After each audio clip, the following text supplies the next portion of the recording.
Good afternoon. I want to thank Senator Lincoln Huff, our Appropriations Chairman, and Senator Rusty Black, our Vice Chair, for their leadership throughout the process of the budget. Their long hours, attention to detail, and commitment to balancing the needs of our state are what make this work possible. We're in a strong position heading into conference with the House, and I'm confident that we'll finish with a budget that Missourians can be proud of. I also want to start by echoing Senator O'Loughlin's comments, thanking Senator Huff and Senator Black for their outstanding leadership on the Senate budget. Their work reflects the commitment to both fiscal responsibility and puts the Senate in a strong position heading into the conference committee meetings with the House. Beyond the budget, I also want to brag on the caucus a little bit about some of the meaningful conservative legislation that we've passed in the last few weeks since we returned from spring break. We passed House Bill 594, a sweeping tax reform package that was handled by Senator Trent. Reflects our belief that Missourians should keep more of their hard-earned money. This bill eliminates the state income tax on capital gains starting next year, meaning that if you sell investments, land, or other investments, those gains will be 100% tax deductible from your Missouri taxes. The bill also delivers targeted relief for families by exempting diapers and feminine hygiene products from state sales tax, and offers long overdue property tax protections for seniors who are low income in Missouri. We've also, since spring break, passed Senate Bill 79, which is a common sense healthcare solution that allows organizations like the Missouri Farm Bureau to offer more affordable health benefit plans to their members. Those plans are already working in other states, and it will be especially valuable for rural families who are self-employed in Missouri, small business owners who have been struggling with skyrocketing premiums. And most recently, of course, we had the governor sign Senate Bill 22, which was sponsored by Senator Bratton. This is a new law that brings critical reforms to the ballot initiative process, ensuring that fairness, clarity, and integrity when we are dealing with constitutional amendments that are proposed and put before voters. It's a major win for protecting Missouri's Constitution from outside special interests. Each of these bills represents a piece of the broad conservative agenda we've been working on to advance all session, and we're not done yet. With that, I would like to introduce Senator Huff to share more thoughts on the Senate budget. Sure. Thank you, Senator Lukemeyer, and our pro tem, Senator O'Loughlin. I think, as everyone knows, we had the budget bills out on the floor this last week. I'll remind everyone this is just the next step in the process. So them being completed Tuesday, I think, Senator, just a little before midnight, is a testament, one, to the 13-member committee that I think we had those bills for about 9 days from the time that we got them from the House, marked them up in committee, and our staff downstairs, which I'll always take an opportunity to brag on, put all those bills together in about a week's time, and then moved fairly swiftly through the floor action on Tuesday. I can't say enough about the folks that we have downstairs. They are nonpartisan staff. They are the folks that put these things together and work with all of us, I mean, honestly, day and night, and on the weekends, especially this time of year. So if and when you see them, you ought to give them a pat on the back and say thanks for all the work that they do, because it's a team effort. So that being said, and I heard a few comments from the minority leader, Doug Levy to death. I'm going to push back a little and say there's a lot of good stuff in the budget. You probably didn't itemize all of it, but you did see the Senate make a priority out of fully funding the foundation formula for K-12 education, the transportation, former Chair Hageman always called it the transportation categorical, making sure that that was fully funded. Also, we've continued our investment in teacher pay, actually increased the investment in higher education. Governor Kehoe, whenever he rolled out his State of the State, I know he did not put in what we've all kind of come accustomed to, these MOXLs projects, which are capital projects that go on college campuses all across the state. But we are seeing a continued investment. I know there's at least several $1 million worth of capital investment that are going into a number of institutions around the state. But it goes a lot further than just education. This also invests in the people of our communities. This invests in apprenticeship programs, workforce development programs, infrastructure projects all over the state. And I like to remind people that oftentimes this is simple. It's as simple as partnering with the community and opening up an industrial park that they haven't quite gotten over the hump with the infrastructure improvements that are necessary to open something like that up. And then that creates jobs, and that, I mean, it's one of those, in my opinion, yes, I represent Springfield and Southwest Missouri, but I firmly believe in this state growing collectively as a whole, both the rural and urban areas, and I think we have a very good cross-section of not only committee members that help keep those priorities forefront, but also the investments that you see are made in our rural and our urban environments. So I want to say thanks, one, to our leadership. I know Senator Luke DeMeyer kept us out there on the floor till we got them done, and I appreciate that. And all the members of our committee in working with us. I think this is the first year in probably at least a decade that all of these passed out of the Senate Appropriations Committee completely unanimously. And I think, to Senator O'Loughlin's point, I think we're in a good position moving forward next week for the conference committee with the House. So when I started off by saying this is just the next step, the next step after this is that conference that'll start next week. Obviously, everybody here knows we have a constitutional deadline of 6 o'clock on Friday of next week.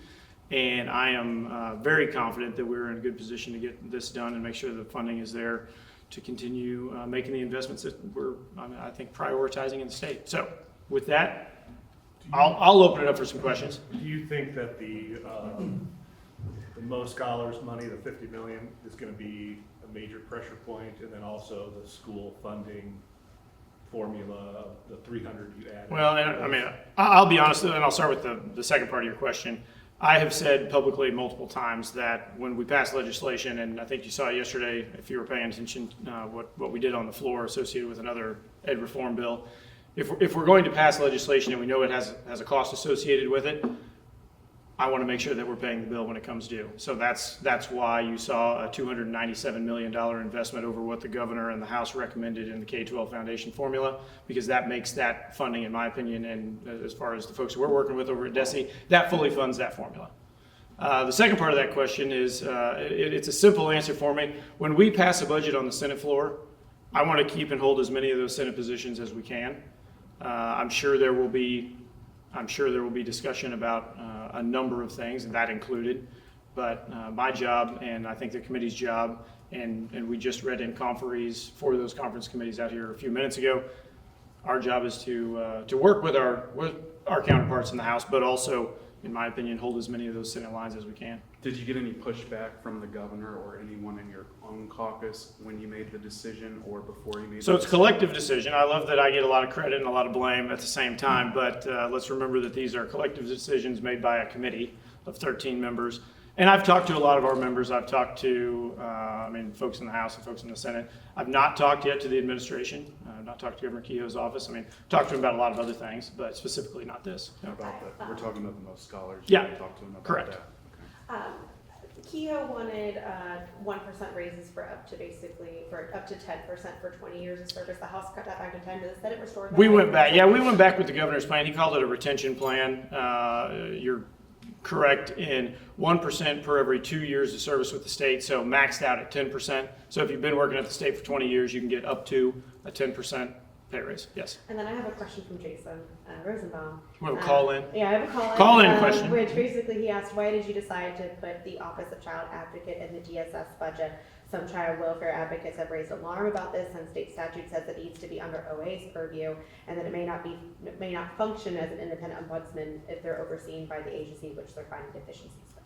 So in my opinion, this will actually help the Office of Child Advocate. I think you probably saw whenever our Senate Appropriations Committee marked up the budget, we actually zeroed it out. Now, I was under no illusion that was going to stay gone from the budget. What I wanted to do was foster a conversation about how we can restructure that to make that office work better.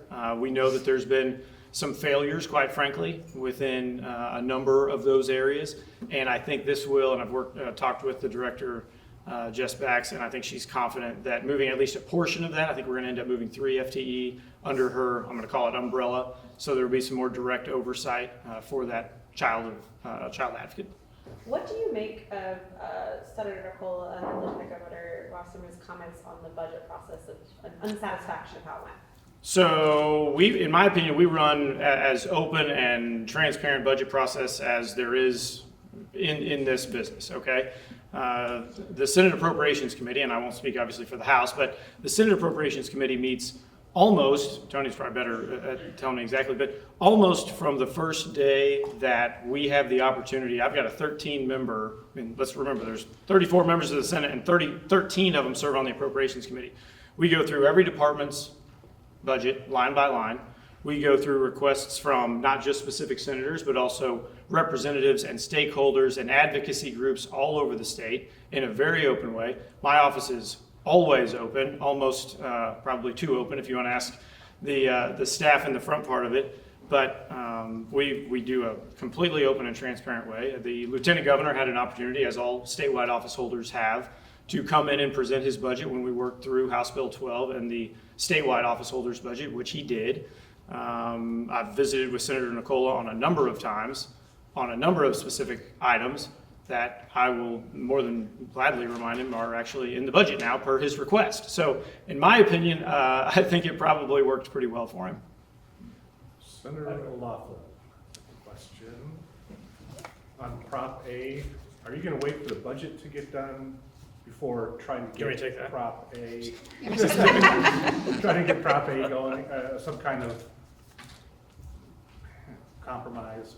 Well, so we do continue talking, both sides of the aisle about what looks like it would be a good compromise. And our side of the aisle has great concern for the burden that this would place on business. And if we're going to promote economic growth and jobs, we need to really be cognizant of that. And I know that I hear often that we're trying to overturn, the will of the people. One of the comments that I would make in regard to that is, if you ask people if they want something that overwhelmingly people see as positive, such as, do you think people should have sick leave, something along that line, of course they're going to say yes. But as evidenced by our offices, and the governor will tell you this too, if you speak with him, at first people thought, yes, that's a good thing to have, everyone should have that. But then after they became familiar with what was in the bill, then they became gravely concerned about it. So now overwhelmingly the calls are, when are you going to do something about this? So I believe that we will get everything done that we need to get done in a timely fashion. And when the budget's ready, we'll go to that. And when we come to a decision on Prop A, we'll go to that. Besides the budget, what will get done this year? Of the things out there, what will happen versus, we'd like to do this. What will happen?